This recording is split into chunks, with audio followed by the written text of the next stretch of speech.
Alrighty, so we got the car in the garage, and we're gonna go ahead and begin taking the engine out of the car. My son, he finally come back down again, so he's gonna do most of the work on the engine pulling since it's his car, and we're gonna try to teach him a little bit about adultery and taking responsibility for your car. Anybody can go out and buy a car, but to actually pull the engine and rebuild one and all this, it'll help you out in the long run. So let me flip you around here and I'll show you exactly what we did so far to the point where we are. Taking off the wiring harness from it, disconnecting some of the lines and whatnot. So what we're going to do now is we're going to remove the power steering pump. We're going to set it off to the side. We're not going to disconnect that and lose a bunch of fluid. AC compressor, we don't want to lose the Freon, so we're going to take that, set it off to the side. That way we're not going to damage it. And continue removing some of the small lines that we need to remove and go from there. So then we'll jack it up. We'll start disconnecting the transmission bell housing bolts, torque converter bolts. We'll disconnect the exhaust, get that out of the way, and I think that'd be pretty much it. I'm going to show you my mistake that I did, as y'all seen earlier, where I was outside revving the engine, trying to get it to start. While I had the manifold off, things got a little hot. I burnt up the wires, so I will look at these, make sure they're not melted together in any way. If they are, I'm gonna fix them before we put it back together, then get some more wire loom and fix this. So I decided to go ahead and give y'all an update on the progress of removing the engine. We got the exhaust manifold off, we got the power steering pump pushed off to the side. Still not working, trying to get the alternator off so we can remove the AC compressor. All of the lines are off, the vacuum, all the wiring is off of it. My son did get the bell or torque converter bolts out, so we got that done. We're going to start working on bell housing bolts. Then we'll have to remove the lower radiator hose, get that done, and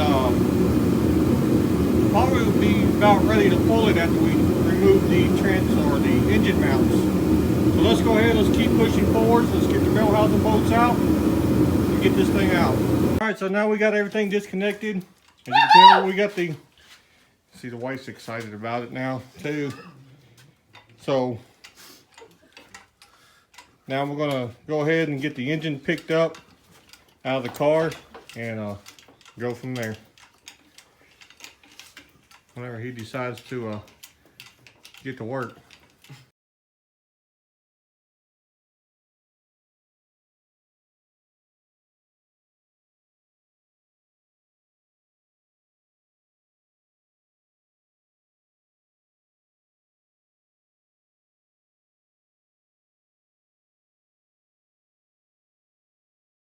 Alrighty, so now we got the engine out of the car, and now we'll have to pressure wash all this, try to get a lot of this oil and stuff out, get it cleaned up. That way we get it looking nice. That way if we have any issues or he has any issues with oil at some time, he can look underneath the car or look underneath the hood, find out how it is, where it's coming from. Easy way to locate the oil. So let me walk out here. Let me show you his engine in his car. All right, so this is his car. As you can tell, this one's a VTEC, and I did not know that you couldn't take a VTEC and put in another car that without VTEC, because there's some extra, I guess, cylinder heads different on it or something. And I got the reading. And comment below, tell me if I'm wrong or the information was wrong. because if it is, then this engine will not work in his car.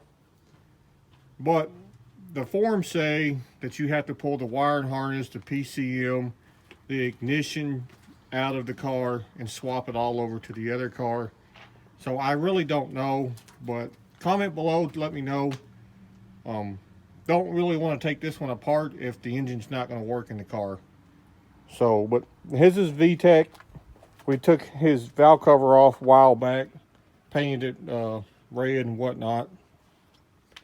As you can tell, this one has a lot of oil leaks too. I don't know where it was coming from, but we do know the heads right here at the end, they got this little black plug right there. Those usually leak a lot and you just have to replace them. So that's what he did. He took it out, replaced it himself. So don't know if the oil's still coming out of there or not, but as you can tell, it's all over. So no big deal. When we get it out, if this engine works, we're going to put another valve cover gasket on it and whatever little gaskets we need.